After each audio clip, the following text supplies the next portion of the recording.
Good evening, and welcome, folks. Let me just ensure that this microphone is on. Right, great microphone is on. Thank you very much for joining us this evening for our continued coverage of LGE 2023. My name is Randolph Pritchell. We thank you very much for being a part of the program.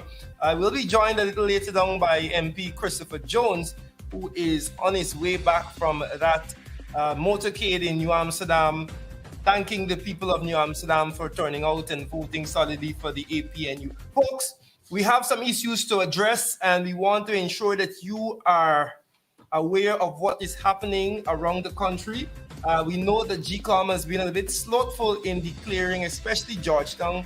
They had that hiccup last night where, the ROs, the returning officers and the POs, they were there trying to submit their statements of poll and a long backup, and people left there about 4 or 5 o'clock this morning, and GCOM stopped the tabulation, and so that had to be done into today. So hence a little slothfulness as it relates to the Georgetown official results.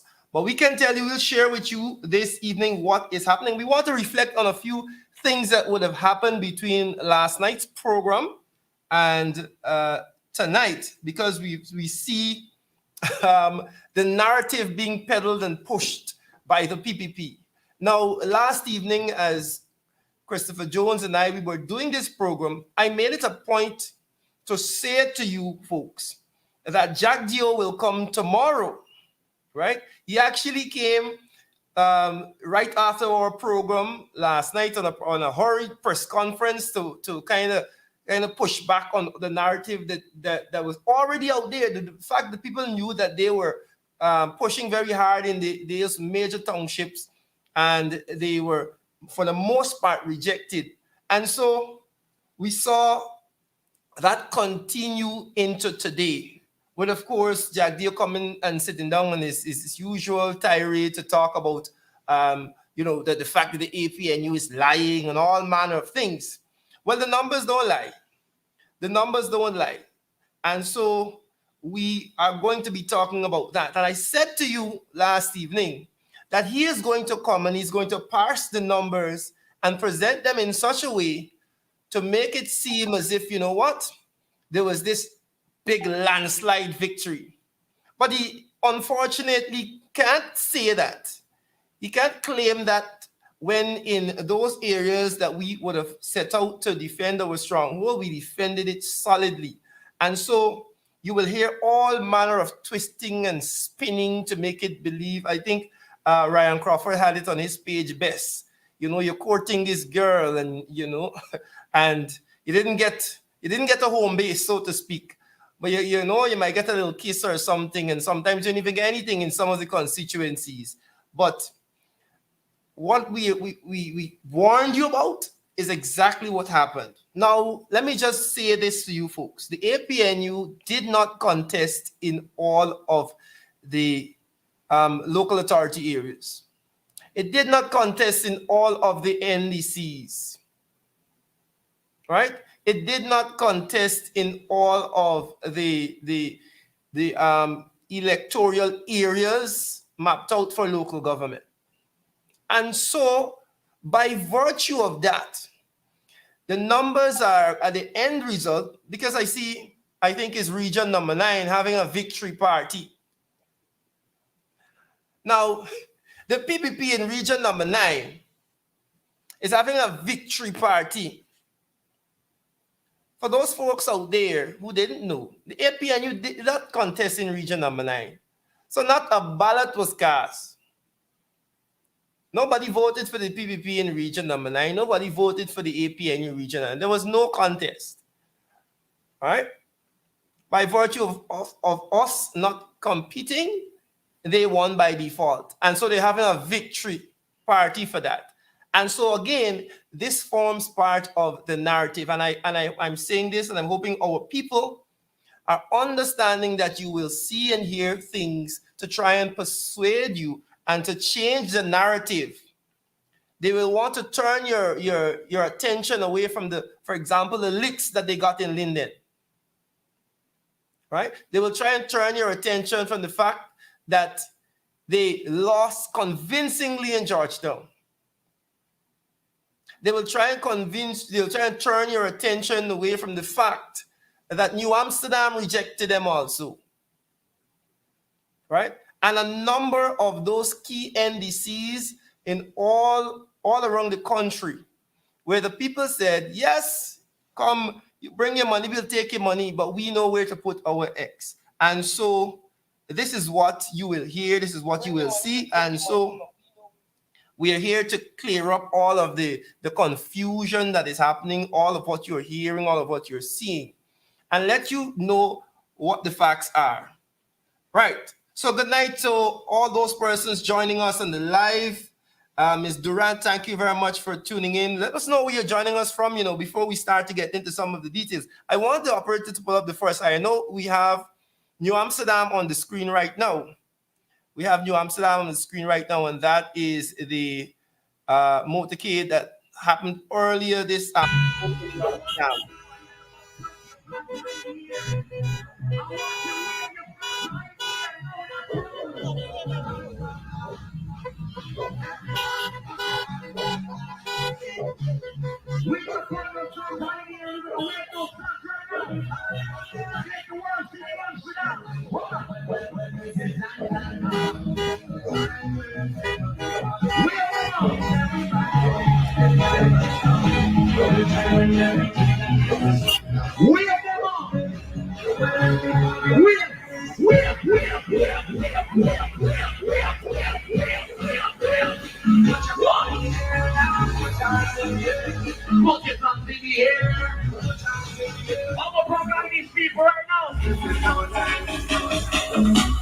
Tell them this is our time. Y'all, Mr. Jewel, stand up. Yeah. But we say progress, we say forward ever. I saw from since so small.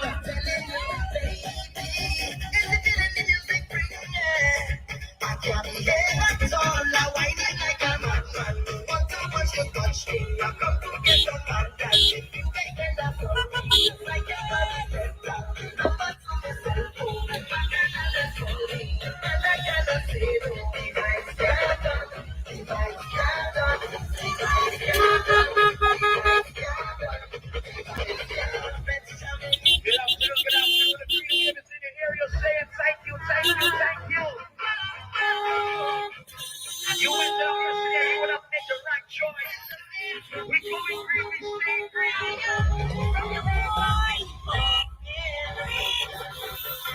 That's right.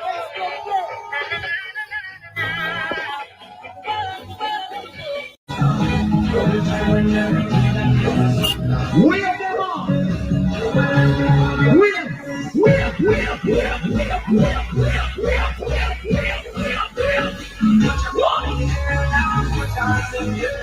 Focus on the air. I'm gonna program these people right now. Tell them this is our time. Y'all, Mr. Jewel, stand up.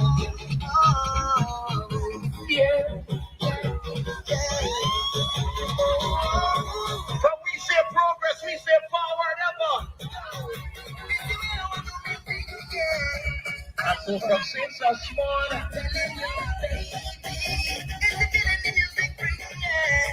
I can't believe it's all I whining like a man. What so much you touch me? I come to get your contact. If you make it up for me, it's like a man.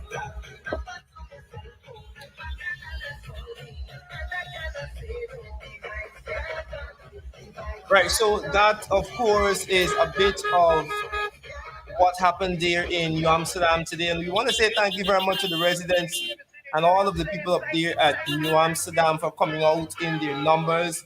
Not only, voting, but supporting and encouraging and being a part of the process up there. I always encourage people to be more participatory in your local democracy. And the people of New Amsterdam, we say thanks to you. Of course, we say thanks to the people of Linden. We say thanks to the people of Bartica. Thanks to the people of Madia, all around there, and who came out and rejected the PPP in their community. Folks, that was New Amsterdam. I want the operator to pull up the Gordon Mosley post, and I want to investigate this particular post because many of our people are, in a bit of a neither here nor there in terms of what exactly happened, because they're getting all of these messages. But I want to break it down for you folks. I want to break it down for you. As I said earlier, the APNU did not compete in a number of local authority areas, a number of NDCs. So when Jack Dio comes and says, look, we won X amount as opposed to this amount for the APNU, of course, the numbers are going to be skewed in their favor because we did not compete in a number of these local authority areas. So hold that thought as we investigate this. Let me read the post. The post says, General Secretary of the PPP, Vice President Bart Jagdeo, has declared that his party has won the local government elections by a landslide. Now, again, I'm reminding you of what I just said. And again, these are the headlines. These are the things that he wants to get out there. Oh, to make it seem as if there was this big movement towards the PPP. There was not. So he is declaring that they won by a landslide. Although, and I'm happy that Gordon qualified the statement by saying, although it's heavy campaigning and major LG prizes of Georgetown did not result in any major breakthroughs. And I want you to understand that they will take the little wins here and there and try to magnify it for you to believe that, something drastic happened. Nothing drastic happened. The APNU AFC stronghold, they held firm. The strongholds held firm. Now, there is some contention, of course, in Bartica, not contention, but we understand that those races are very, very close, and it is reported that they're tied, Mahdia and Bartica, and that will be sorted out. Their mechanisms in place to sort out when the tie. Now, we're going to deal with that a little later. Let's go back to that post. Right? Oh, shoots. It's not up on my screen. Give me a second. Right. Let's go back to that post. Let me just pull it up here for a second. I know you're seeing it on your screen, but I want to pull it up here as we continue to investigate it. Right.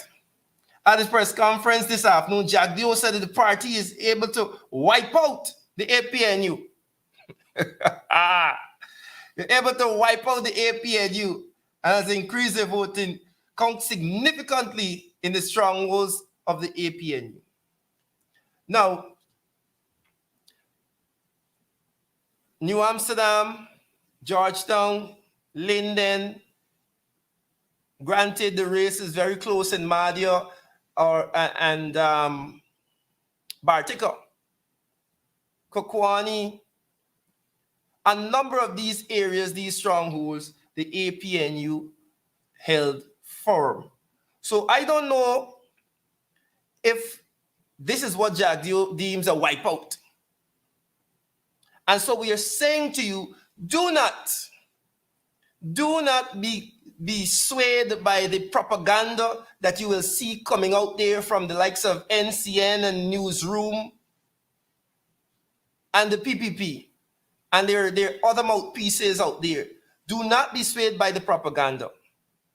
Understand that the results are clear.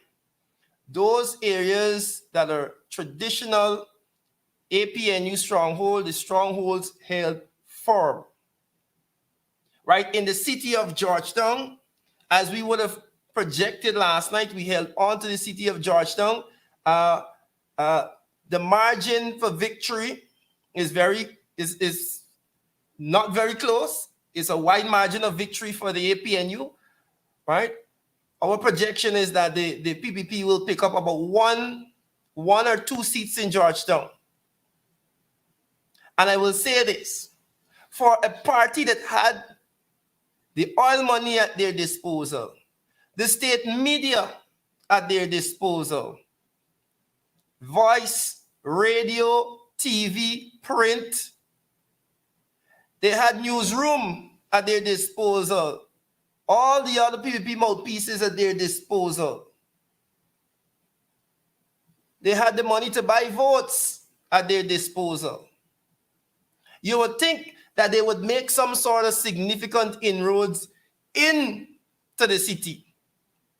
The APNU FC1 constituency 15, I'm going down, 14, 13, 12, 11, 10, 9, 8, 6.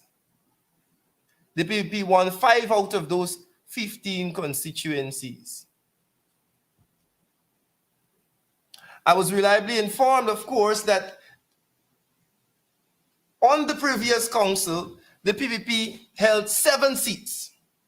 So let's just assume that they're going to pick up one. With all of what I said just now, all of the oil money, all of the state media resources, all of the vote buying and the contract giving and the inducements,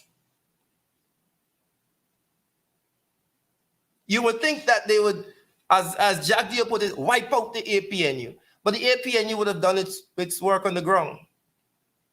With all of the flags and all of the red waves that was moving all about the city, they failed to scratch the surface in almost all of those constituencies. They won 5 out of 15 constituency races. The PR list is going to decide how many more seats they're going to get. And so don't let them come and tell you foolishness. Jagdeo is going to hold on to a 200 votes here and a 400 extra votes here. The reality is that they touted to the people that, hey, we are going to win these areas. We are confident that this oil money and the splurging that we're doing and the going into communities with bags, that is going to convince the people of Georgetown to let us run the city. And I want to bring, there was a clip, right? 31, something 31. So I'm going to pull up this clip for you. This is Jagdeo at one of the rallies in Georgetown. I think it's 45:31. Let me just, right. And we're going to play this clip for you. And I want you to listen carefully. Not that one, the one with Jagdeo. I want you to listen to what he said at the end as we unpack, you know, the narrative being pushed to make you believe that they would have made some major inroads. They're going to go on the press conference and tell you that Mabaruma is their stronghold. They're expected to win there. Let's hear. Let me hear the end of this.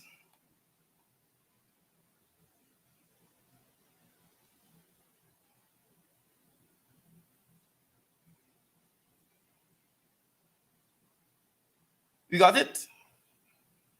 Let's go. This party is when you start interacting with the People's Progressive Party. That's when you will understand our true nature. And then you will see the difference between we keep their faith and we keep our promises. So it's that we have. If they win and if we win city council, it's a big task. I know people say when we win, and I would love that. It's a big task, but it's up to you, the city. Let's show, we say give us one chance. You've got 60 years nearly. Give us this chance to show the presidents of Georgetown what we're about. Give us one chance. And if that happens, they will have our full support.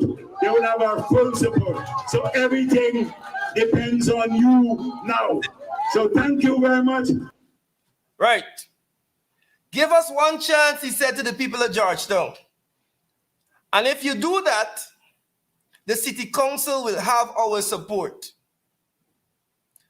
This is the reason why the people of Georgetown rejected the PPP. Because as a government, you can't come and stand up and tell the people, if your party wins the city council, you will get our support. And so that has been very clear over the past few years that you have no intentions of supporting the city council. And the people are smart. The people are smart. So if you come and tell them, look, give us a chance to run the council and we will support the council, that says to the people that are standing right there that you have not been supporting the council. How, as the vice president of a country, you could come and stand on a stage and tell the people of Georgetown, look, let me go in the council and then we will support the council. What are we as citizens of Georgetown supposed to deduce from that? Not that you don't care about the council right now because it's not controlled by your party. And this is why you were rejected in Georgetown. This is exactly why you were rejected in Georgetown. Right. I wanted just people to understand. And so when you see them going around now, it was a big hullabaloo. It was a big hullabaloo. And let's confirm to the people out there that the APNU would have won the city of Georgetown. Let us be clear about that. And it isn't by any slim margin. You will hear them talk about making inroads. There was one post how the APNU lost votes here, the lost votes here. All right? All of those areas that they're saying the APNU lost votes and lost votes here, the PPP lost. They didn't lose votes, they lost. Full stop.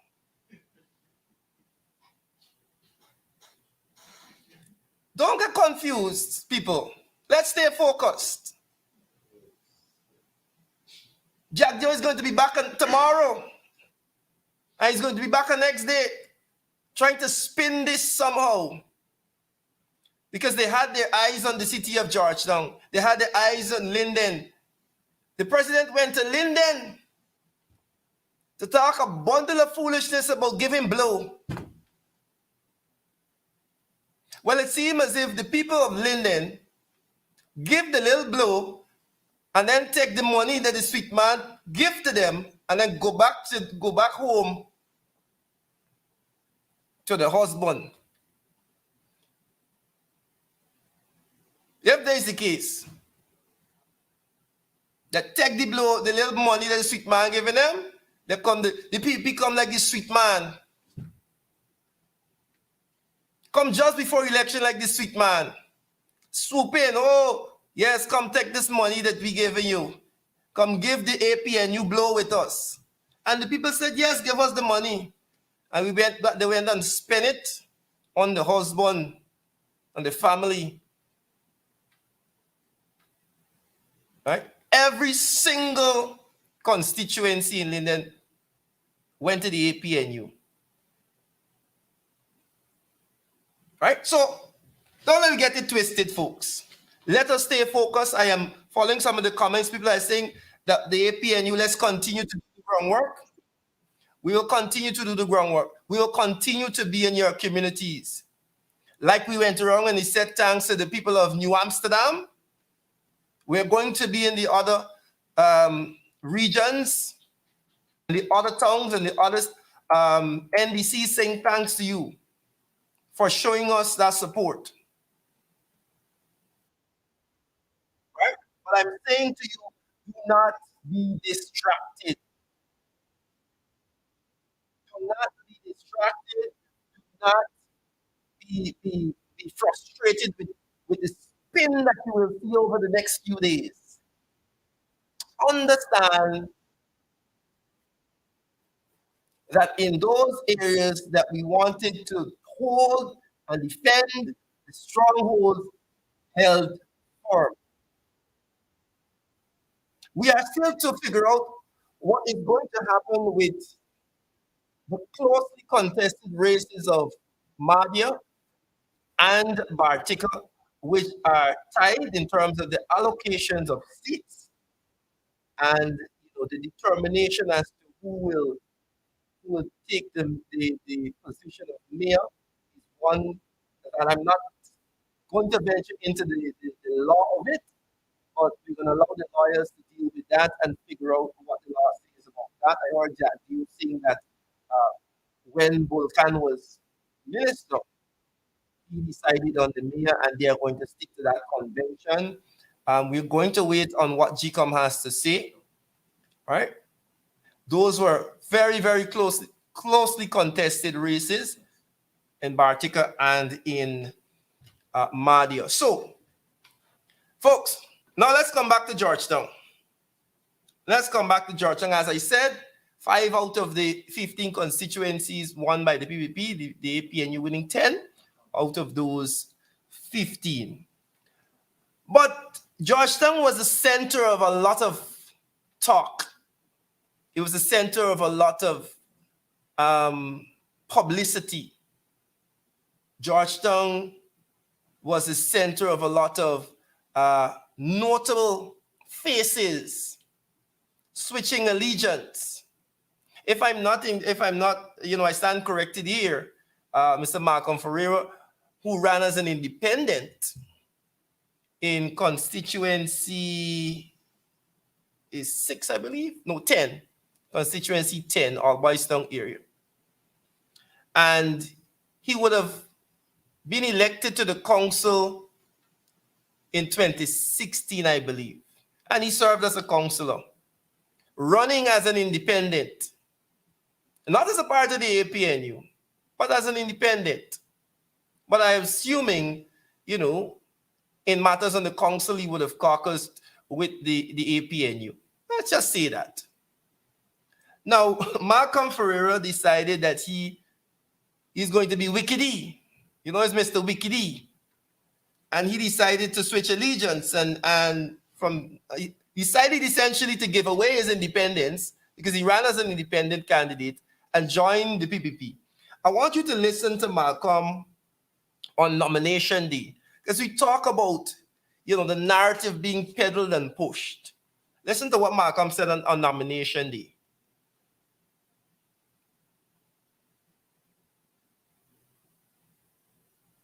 Our operator is going to get this for you. Just a few. I want you to listen. We'll come back and have a discussion on what he said. All right? Invested a lot of money in infrastructure, right? And so that gave me an indication that persons were willing to work with others. And so here I am. So would this be specifically the Boulevard project through street works in that area that would have probably inspired you? And not necessarily only that, but the ability to be somewhere where you can have access to and work with people who really want to develop. Pause. Now, folks, bring me back a little bit. Put it small. I want you to understand something, folks. Now, this is a PPP person interviewing Malcolm here, and I want you to kind of piece out this strategy here. Now, the Independence Boulevard that is being upgraded and developed. It's not a city council project. Note, it is not a city council project. So Malcolm is saying to the people here, he switched allegiance, he gave away his independence. Here's a man that ran as an independent and won. Switch, give away his independence to run as a part of the PPP and lost. Now, what he was saying on nomination day here was, look, you know, he saw development and he decided that he wants to be on that side. You can say whatever you want. We know what really are going on. But let's not get distracted. The boulevard, the person interviewing is trying to probe him to say, oh, the boulevard development project is the reason why one of the projects that I see that has nothing to do with the council. That is central government doing the work that they're supposed to do as central government. They're supposed to fix roads. They're supposed to take care of major infrastructure. They're supposed to do these things. They're supposed to take care of healthcare. They're supposed to take care of education. They're supposed to take care of national security. So this is not nothing that the people give into a specific community because of any reason. These are things that government's supposed to do. Nothing to do with the council.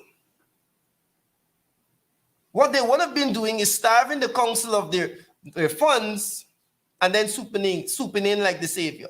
But I just wanted to point that out. So this was their plan all the time. Let central government come in and do these couple projects and then say to the people, look, vote for the PBP, put them in the council, look what they're doing here. That is central government's responsibility. Let's continue. Let's go on. Let's listen to Mr. Ferreira.